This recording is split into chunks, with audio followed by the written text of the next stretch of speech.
अरे बच्चों, आज मैं तुम्हें एक बहुत ही मजेदार कहानी सुनाने जा रहा हूं। ये कहानी है एक शेर और एक छोटे से चूहे की। एक जंगल में एक बार एक बड़ा शैतान शेर रहता था। वो जंगल का राजा था और सभी उससे डरते थे। एक दिन जब शेर सो रहा था तो एक छोटा सा चूहा उसके पास आया। चूहा शेर के ऊपर चढ़ गया और शेर जग गया। शेर गुस्से से बोला, कौन है ये जो मेरी नींद को बिगाड़ रहा है? चूहा डर गया और बोला, मुझे माफ कर दो महाराज, मैं गलती से आपके पास आ गया। शेर हंस के बोला, इतने छोटे चूहे से मुझे क्या नुकसान हो सकता है? मैं तुम्हें छोड़ रहा हूं, लेकिन याद रखना, दोबारा ऐसा मत करना। चूहा भाग गया और सोचा, मैं क्या करूं? शेर ने मुझे माफ कर दिया, पर मैं इस एहसान का बदला कैसे चुकाऊं?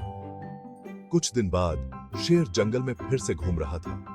अचानक वो एक शिकारी के जाल में फंस गया। शेर जोर जोर से दहाड़ने लगा, पर कोई मदद के लिए नहीं आया। तभी वही छोटा सा चूहा वहां से गुजरा। उसने देखा कि शेर मुसीबत में है।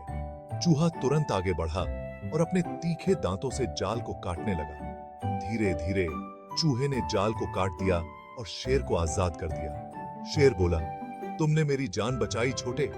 अब मैं समझ गया हूं कि छोटे हों या बड़े, हर किसी का अपना महत्व होता है। चूहा भी मुस्कुराया और बोला, सही कहा महाराज, और इसलिए हमेशा मेहरबान और दयालु रहना चाहिए।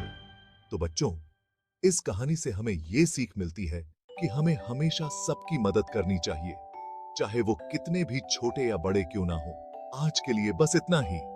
अगली बार फिर मिलेंगे एक और मजेदार कहानी के साथ। Bye bye.